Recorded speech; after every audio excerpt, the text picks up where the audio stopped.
Patrice. I am on my way to get my daughter, and it's raining, and so that's nice, but it's not raining really hard, just a nice little beyond a drizzle. I'm thinking about a lot of different things.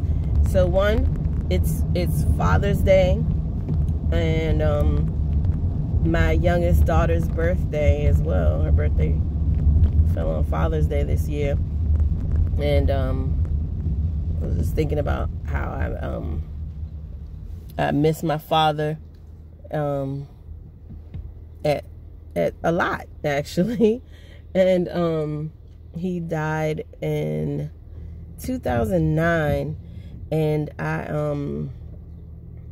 it's very interesting.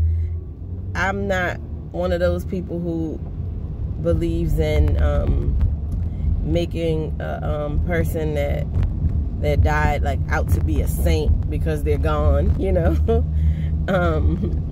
But with my father's funeral, I learned a lot about him that I didn't know. And of course, you know, the whole hindsight being 2020 kind of deal. I'm learning more about some of the things that my father shared with me when I was growing up, and when I was an adult as well. He used to say things that frankly used to get on my last nerves, like how he said that my mother kept me from him, and well, that was like the main thing that he would say all the time, was that my mother kept me from him, and that he would often ask for me, and she would, you know, say I was doing something else, and I was all over the place growing up. I tried to stay at, like, with my aunt, one of my aunts, and like another cousins. I tried to just be somewhere else all the time, because it was just fun, you know, being somewhere else. But I don't know. Now I look at the things that my father shared with me, and I'm like, wow, I see it now, you know. And it's like, and the thing is, when my father used to tell me that, I would counter what he said about my mother keeping me away from him. I would get mad and say, well, it's not like you're there at the house when I come and spend time over there. You know, I would be with my siblings and my stepmother. He wasn't there. You know, I only remember him, like, I never did the stuff that, like, families do with my father, that I remember. Now, there were pictures of me in toddlerhood when it appeared that he and my mother were still together, I guess. And so we all did family things together then. But from my own personal recollection, I only remember us going, like, to see a movie once. He took me and all of my siblings, and we went to see The Last Dragon, and I loved it. It was great. But otherwise, I don't really remember him even really being at the house much when I would spend the weekend over there. I would just be playing with, I would play with my brother a bit, but mostly my sister Carrie, who is now gone. She passed a few years ago, and my brother too. But so yeah, so I've been thinking about that, and also I've been doing some grieving, and I'm happy about that, because that's a hard part of this journey for me. And what I'm grieving, I'm realizing, is the loss of innocence. And what I mean by that is, so I tend to see the world through, like, these rose-colored glasses. And I love my rose-colored glasses.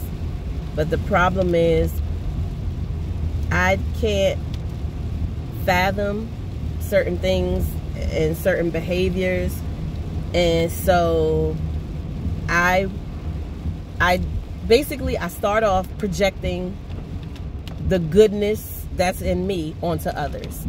And that's mistake number one, because I now understand that I need to allow people to show me who they are and believe them. But instead, I would project my goodness onto them.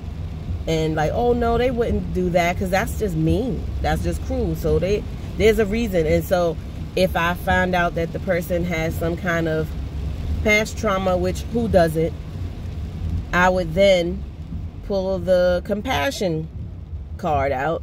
And, oh, you know, they had a hard time, so this person needs more love. They need more, you know. And so who's going to give them more love to help cure and fix? Me, you know. So that was like my thing. That's what I did.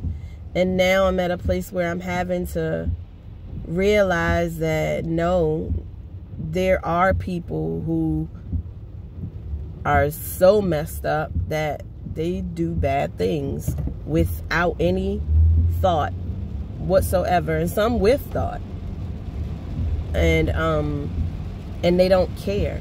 And you tell them, hey, you hurt me by doing XYZ, and again, they don't care.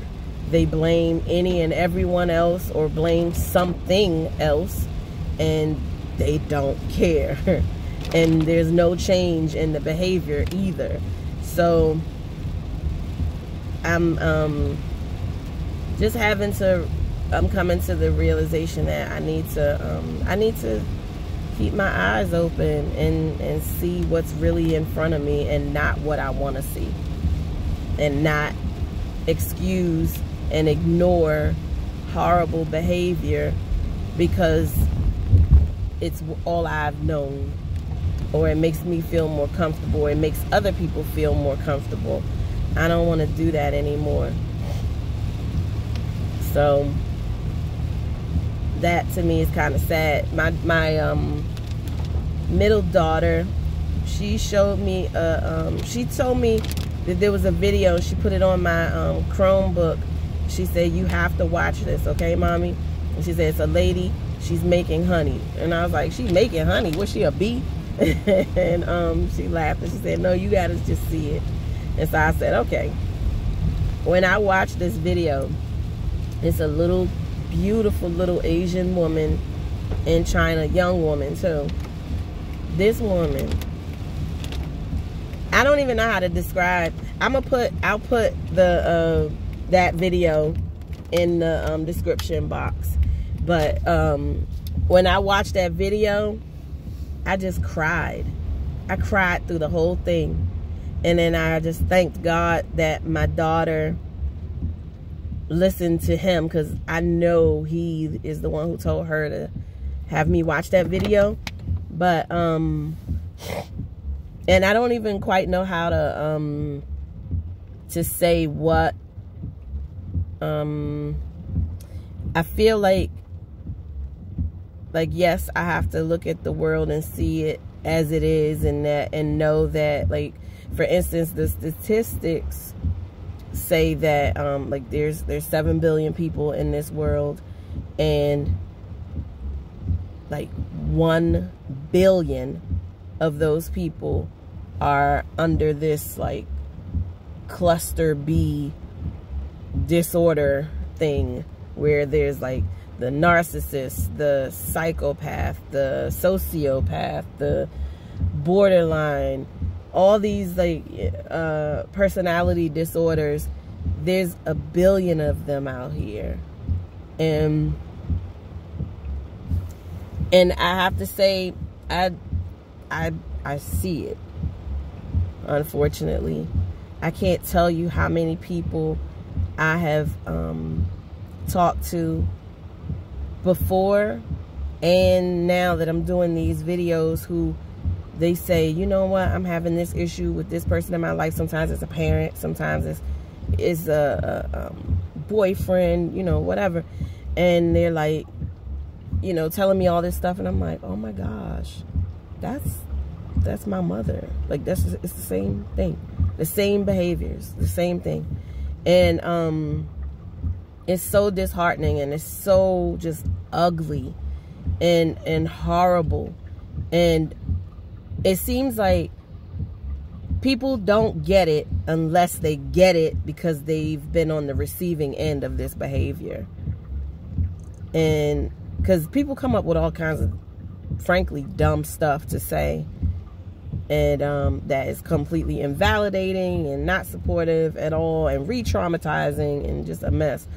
But my goodness, it's just crazy. But those videos, and I've actually since just binge watched many of this woman's videos, and it's just like, it's like pure, it's beauty, it's everything that I want to see for me personally in this world. And I'm attracted to, like, very I don't know, everything natural I'm attracted to. And the way this woman goes about her life, like she goes in the ground to get some ginseng. That was the root. She was getting the root out the ground. Well, she wrapped the root up in like moss, and it was just so quaint and so beautiful. And I was just like, it all just appealed to me so much. And I was so thankful that my daughter was like, Mommy, you got to watch this. And it's become a thing of like peace for me, watching that woman's videos. And I just feel such a sense of calming and just love. And I swear I cried through several of her videos. And then I had my oldest daughter come, because she saw me crying, and she just walked on by, because she's like, okay, go ahead, cry, do what you need to do. And I'm grateful for that even. But I said to her, I said, you gotta see this. You gotta see this. And when she saw, she's like, okay, I get it, you know? So, yeah. And my middle girl, too, said that she watches those videos to just, like, keep her calm and have her, like, in a good, like, headspace. I don't even know how to describe it. Like I said, I'll just put the one video for the honey that she made. It was an herbal honey. And I do that, too. So that was another reason why I'm sure my daughter was like, oh, my mother does this. And, but everything, like all the tools that she was using, like she made everything. And I just love stuff like that. I had a birthday party for my daughter, whose birthday is today. We had a little party for her on Friday, and she wanted some angel food cupcakes. And so we made them, and everybody was raving about the cupcakes. And one of our cousins, she said, I said something about the cupcakes, and I was like, it was an easy process too. And she said, wait, you made these like from scratch? And I was like, yeah, girl. And she said, oh, I'm a Betty Crocker. I said, don't do that to me. Don't do that to me. And I was like, that is against my religion. And we all started laughing. But I'm attracted to everything from scratch, everything, you know. Hi. Hi. My daughter's getting in the car now. No, I'm not. So I will. It wasn't raining so bad. In this video here, and let me let her say hi. That's my Jayla. So yeah, I will. Oop, she said she's not. Well, you have to get out the car. I came to get my Jayla. Can I have some gum? Yeah. But yeah. So if you want to continue on with me, just like, subscribe, hit the notification bell, and thank you as always for watching. Bye. Let's say bye, Jayla.